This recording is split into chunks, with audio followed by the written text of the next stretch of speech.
Bismillahirrahmanirrahim.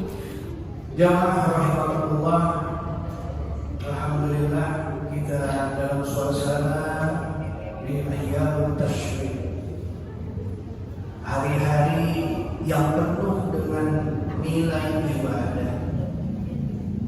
Ada hari yang penuh dengan ibadah, ada hari yang dilarang beribadah. Apa hari yang penuh dengan beribadah? Di hari tasyrik adalah hari yang mana kita disuruh memperbanyak takbir, tahmid, tahlil. Artinya suasana dari memandangkannya Idul Adha sampai 3 hari selanjutnya 11, 12, 13 adalah diutamakan untuk memperbanyak tasbih, tahmid, tahlil, dan takbir.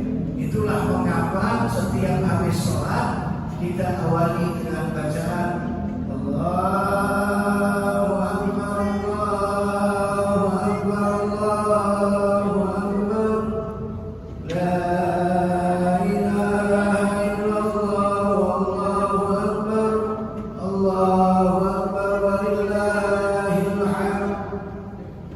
Kalau kita sudah mengucap Allahu Akbar, siapa lagi yang lebih besar? Kalau sudah kita sebut Allah yang maha, tambah berhitung Akbar,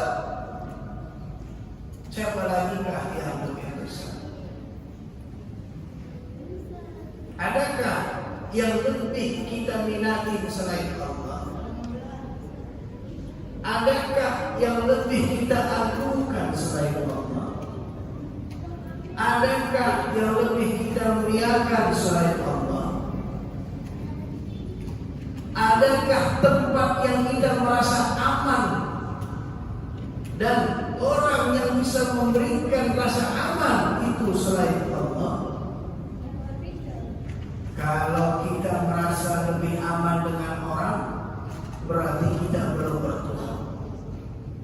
Kalau kita merasa lebih nyaman dalam suatu tempat yang kita ikuti nafsu dibandingkan rumah Allah dan majlis, berarti kita belum dikatakan orang yang mengerti dalam sebuah hakikat itu. Yang lalu kita bilang, leburkan, celupkan jasad ini di dalam majlis. Kemudian benamkan diri kita, masuklah kita ke dalam lautan cinta yang itu yang ada di dalam qalbu kita, dan bersemayamlah dalam sebuah keindahan yang tiada akhir dalam kita bermakrifah kepada Allah Subhanahu wa Ta'ala. Maka orang-orang yang duduk di dalam majelis itu akan membentuk suatu kepribadian yang lemah lembut. Orang-orang yang duduk di dalam majelis akan membentuk sifat karakter yang baik. Walaupun belum baik, tapi sudah menuju baik. Kenapa? Karena badannya sudah dicelupkan di dalam majlis karena cintanya kepada Allah. Sehingga kedudukan orang yang menuntut ilmu, kedudukan orang yang berdiam, berkumpul bersama orang yang alim, itu lebih utama dibandingkan dengan sholat sunnah, dibandingkan dengan sholat sunnah. Karena Imam Syafi'i radhiyallahu anhu berkata, talibul ilmi afdalu min sholatin nafilah. Seorang yang menuntut ilmu berangkat dari rumah menuju masjid, menuju majlis, itu lebih utama dibandingkan orang rajin sholat sunnah tapi nggak nuntut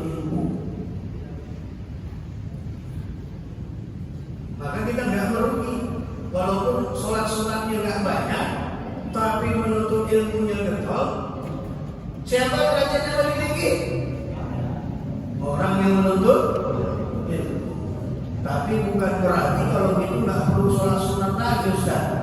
Nah, semakin sudah menuntut ilmu, semakin naik nilai sholat sunnahnya. Kenapa? Sholat sunnahnya sudah diisi dengan ilmu. Pembahasan kita masih tentang ilmu.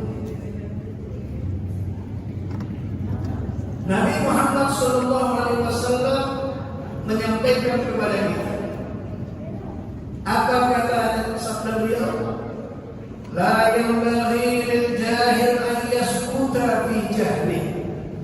Seorang yang tidak mengerti, bahasa kasarnya bodoh,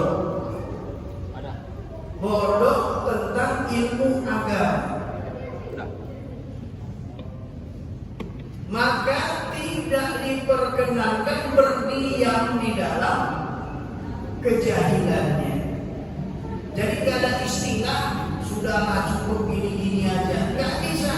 Kalau memang tidak mengerti, belajar. Belajar bukan menuntut kita untuk pintar. Belajar menjalani proses mendapatkan rahmat Allah. Karena untuk pintar bukan melalui belajar. Karena banyak orang belajar tidak pintar-pintar. Ya. Ilmu ini cahaya. Cahaya itu Allah yang menempatkannya di dalam kalbu seorang mukmin. Maka kalau ada kita geblek kali untuk mendapat pembelajaran, jangan-jangan ada masalah di dalam niat.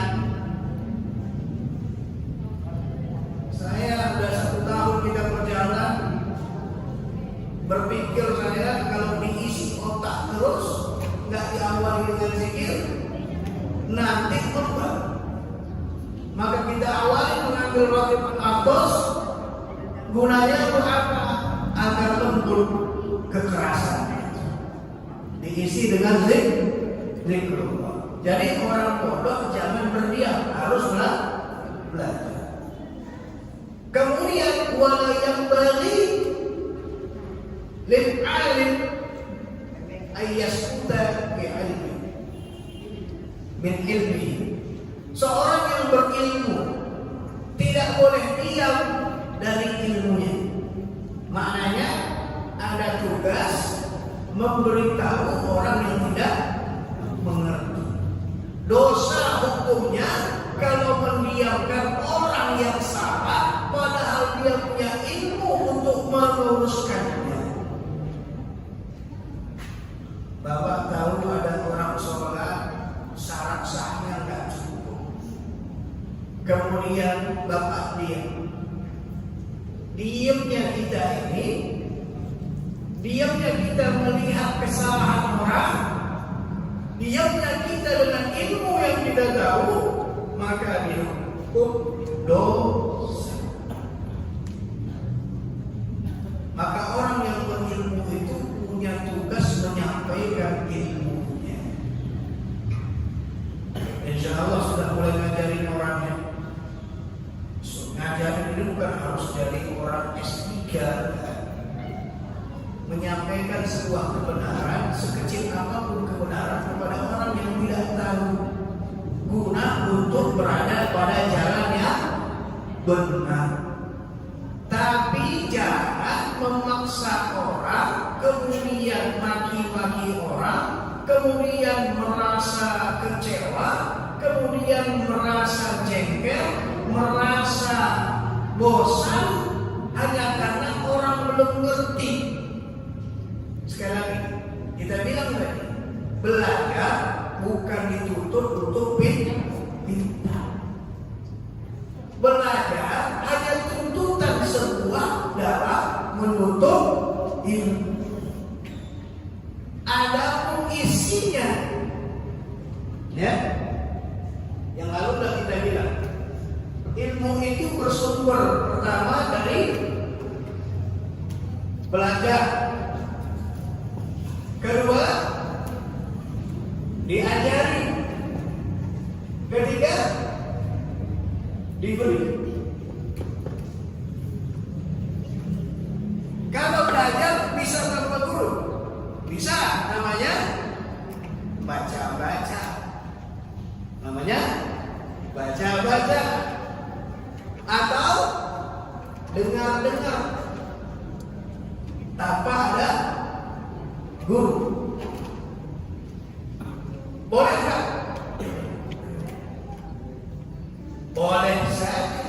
Tapi kalau hanya sekedar